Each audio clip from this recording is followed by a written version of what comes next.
আজ আমরা দেখতে চলেছি 2001 সালে রিলিজ হওয়া একটি অসাধারণ মুভি যার নাম শাওলিন সকার। এটি মূলত একটি অ্যাকশন কমেডি মুভি। এই মুভিটার অনেকগুলো ভিডিও ক্লিপ অনলাইনে প্রচন্ড ভাইরাল হয়েছে। এটা এমন একটা ফুটবল খেলার মুভি যেটা দেখলে আপনি বলবেন কিসের মেসি কিসের নেইমার, এই টিমের কাছে তো সবাই ফেল হয়ে যাবে। এই চাইনিজ মুভিতে কুমফুর মাধ্যমে এমন এক ফুটবল খেলা দেখানো হয়েছে যেটা সত্যি অস্থির লেভেলের। আর এটা মোটেও সিরিয়াস সিনেমা না, এটা পুরোপুরি ফ্যান্টাসি নির্ভর একটা কুমফু সিনেমা। এই মুভিটির প্রত্যেকটি চরিত্র এমন ভাবে ফোটানো হয়েছে যে তাদের এক এক শক্তিশালী কিকে মাঠের মধ্যে পুরো ঘূর্ণিঝড়, টর্নেডো, হ্যারিকেনের মতো জ্বর শুরু হয়ে যায়। তাই আমি জোর দিয়ে বলতে পারি আপনি একটি অস্থির লেভেলের বিনোদন পেতে যাচ্ছেন। তাহলে চলুন ঘুরে আসি ভয়ঙ্কর এক ফুটবল খেলার গল্প থেকে।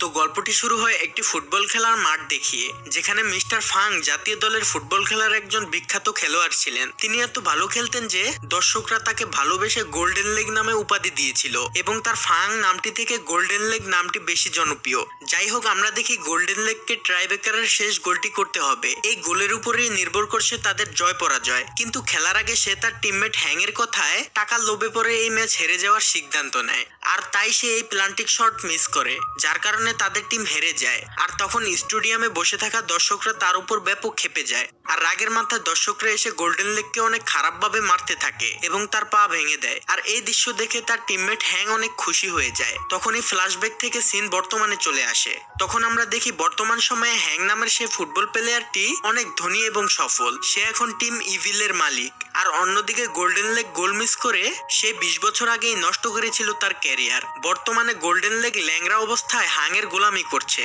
হাং গত 20 বছর ধরে গোল্ডেন লেগকে আশায় রেখেছে যে সে তাকে কোচ বানাবে। তো আজ যখন গোল্ডেন লেগ তাকে বলে আমি কোচ হতে চাই, আমি এখন পুরোপুরি রেডি, তখন হাং তাকে বলে আমার কোচের প্রয়োজন নেই। আর তুই কিভাবে ভাবিস তোর মতো ল্যাংড়াকে আমি আমার দলের কোচ বানাবো? তোর কাছে এখন একটা ভুঁড়ি ছাড়া আর কিছুই নেই।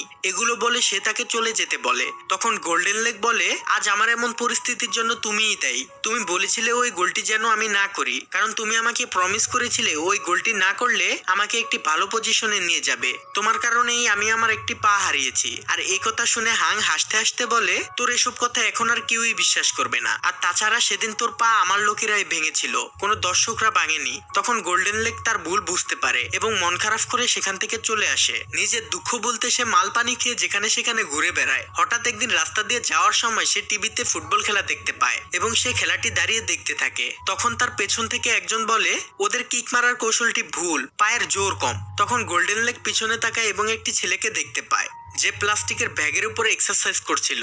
তখন গোল্ডেন লেগ তার কাছে এসে জিজ্ঞেস করে তুমি কি বললে? ছেলেটি তখন বলে ওদের কিক মারার কৌশলটি ঠিক না, আর আমি এই জিনিসটি আমার গুরুর কাছ থেকে শিখেছি। আর তখনই আমরা বুঝতে পারি এই ছেলেটি কুমফু জানে। আর হ্যাঁ, এই ছেলেটিই আমাদের মুভির হিরো, যার নাম সিং।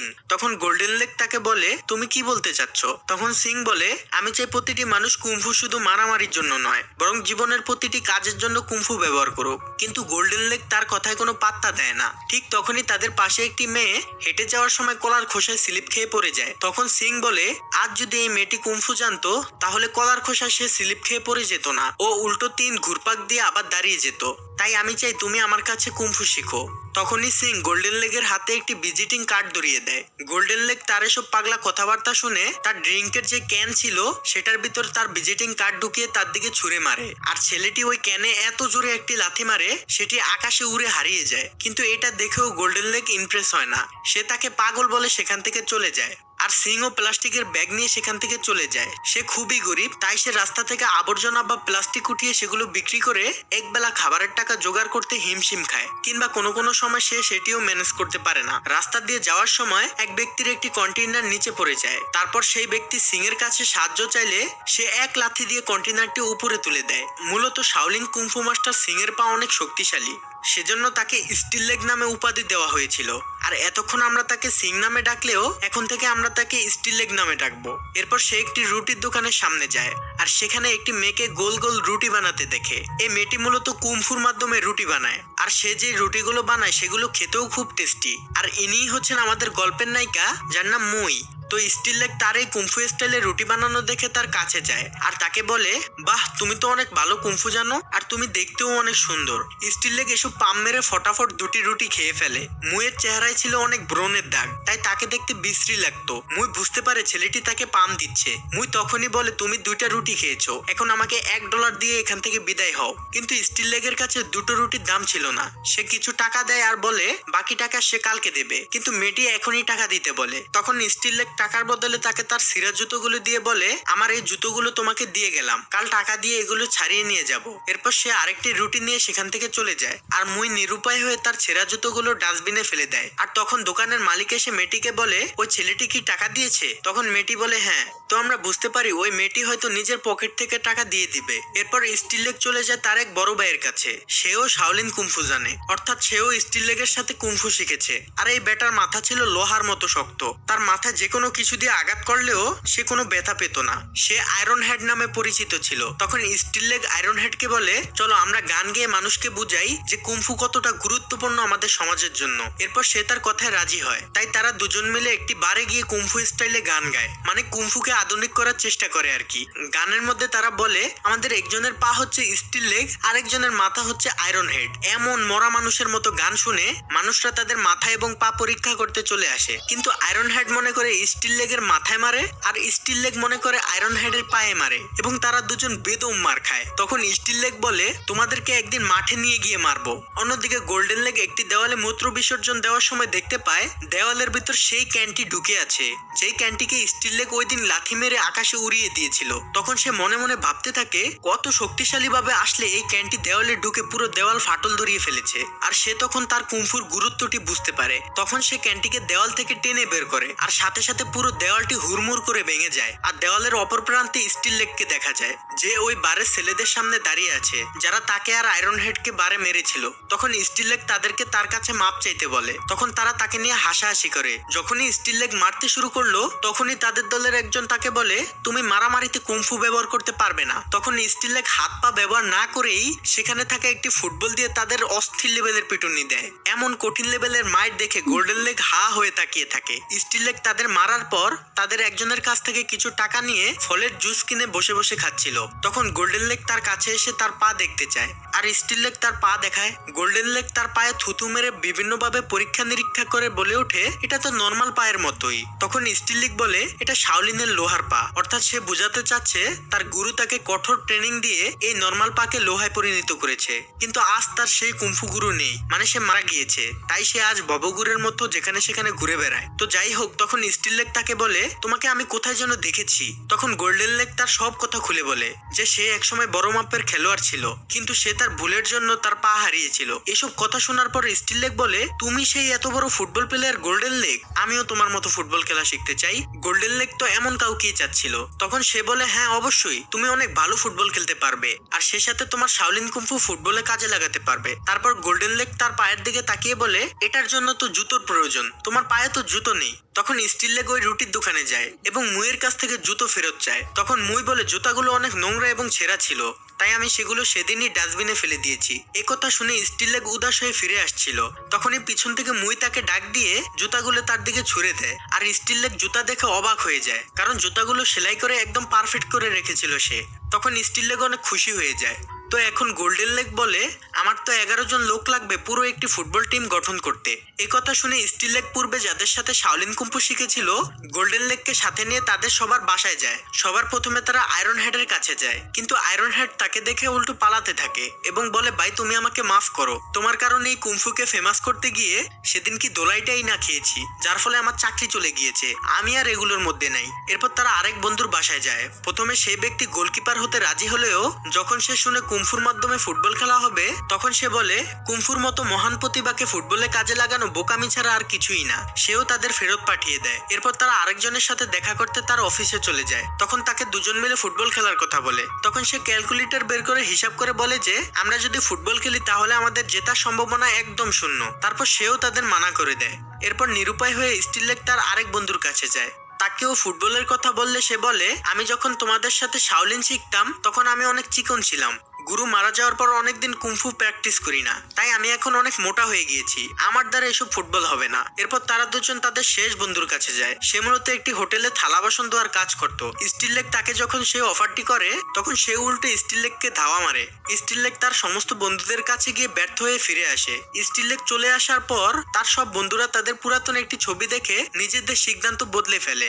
স্টিল লেগ আর গোল্ডেন লেগ মন খারাপ করে যখন ছাদে বসে থাকে তখনই তারা দেখতে পায় তাদের সকল বন্ধুরা ভাবসাব নিয়ে একদম পরিপাটি হয়ে তাদের টিমে যোগ দিতে চলে এসেছে। তবে তারা কুমফুতে ভালো থাকলেও ফুটবলের ফও জানতো না। তো এর জন্য গোল্ডেন লেগকে অনেক কষ্ট করতে হবে, তাদের সবাইকে প্র্যাকটিস করাতে হবে। এরপর গোল্ডেন লেগ তাদের সবাইকে ট্রেনিং দেওয়ার জন্য একটি মাঠে নিয়ে যায়, কিন্তু বল পাওয়ার সাথে সাথে কে তা নেবে তার জন্য কারাকারি করতে থাকে। তখন স্টিল লেগ বলটাকে এমন কিক মারে যেটা আকাশে উড়ে দেয়। এদিকে তার বল নিচে পড়ার জন্য সবাই অধীর আগ্রহে বসে থাকে। তারপর গোল্ডেন লেগ তাদের ফুটবল সম্পর্কে আরো কিছু টিপস দেয় আর স্টিল লেগকে আপাতত ম্যাচ খেলতে নিষেধ করে।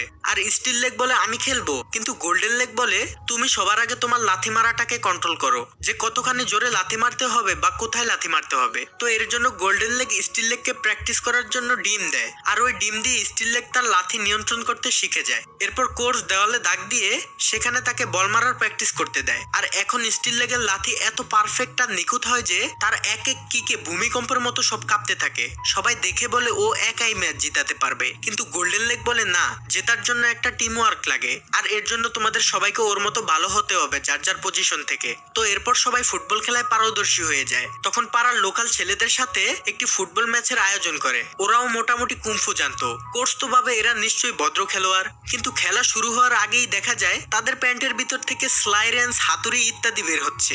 মানে এরা পায়ের খেলার চেয়ে হাতের খেলায় বেশি বিশ্বাসী। তো এটা দেখে সবাই তার দিকে তাকিয়ে থাকে। তারপর ওই বিরোধী দলের ক্যাপ্টেন বলে আমি একজন মেকানিক, তাই এটা সবসময় আমার সাথে থাকে। তো এরপর ম্যাচ শুরু হয়। খেলা শুরু হওয়ার সাথে সাথেই পাড়ার টিম বলে কিক দেওয়ার থেকে তাদেরকেই বেশি কিক দিতে থাকে। তারা একে একে সবগুলোকে বেদম মারতে থাকে। মার খেয়ে সবাই মাটিতে বেহুশ হয়ে পড়ে থাকে। গোল্ডেন লেগ গিয়ে স্টিল লেগকে বলে ছোট্ট টিমের সাথে তোমরা পারো না, তাহলে কিভাবে আমরা সুপার কাপ জিতবো? তখন স্টিল লেগ বলে ওরা তো যুদ্ধ করছে, ফুটবল খেলছে না। কোচ তখন বলে ফুটবল খেলাও একটা যুদ্ধ।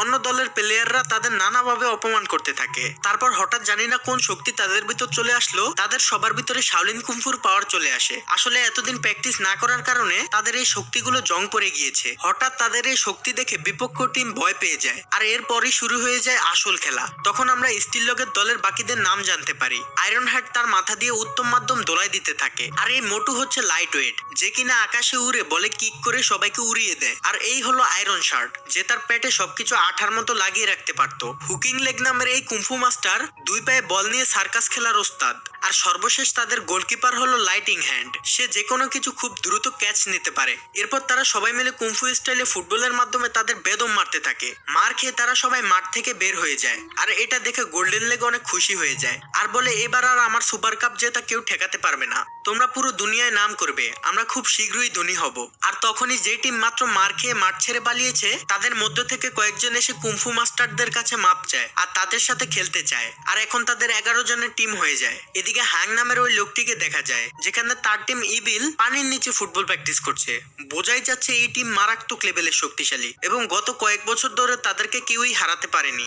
এবার গোল্ডেন লেগ তার টিম নিয়ে হাংয়ের কাছে হাজির হয় আর বলে আমার টিমকে তোমার টুর্নামেন্টে এন্ট্রি করিয়ে নাও প্লিজ। হাং প্রথমে তাকে নিষেধ করে, কিন্তু যখন হাং তাদের টিম দেখে তখন তাদের নিয়ে অনেক মজা করে এবং বলে তোমার টিমে তো প্লেয়ারের চেয়ে রুগী বেশি। তাদের দেখে হাং জোরে জোরে হাসতে হাসতে বলে এই টিম কোনোদিনও জিততে পারবে না, আর তাছাড়া ওরা অনেক মজা দেবে দর্শকদের। মজা ছাড়া কি আর খেলা জমে? ঠিক আছে, আমি ওদেরকে এন্ট্রি করিয়ে দেবো। স্টিল লেগ একদিন রাতের বেলা মুয়ের সাথে দেখা করে এবং সে মুইকে একটি শপিং মলে নিয়ে যায়। সে মুইকে মলের ভিতরে ঘুরিয়ে দেখায় আর বলে কিছুদিন পরে সে অনেক বড় ফুটবলার হয়ে যাবে আর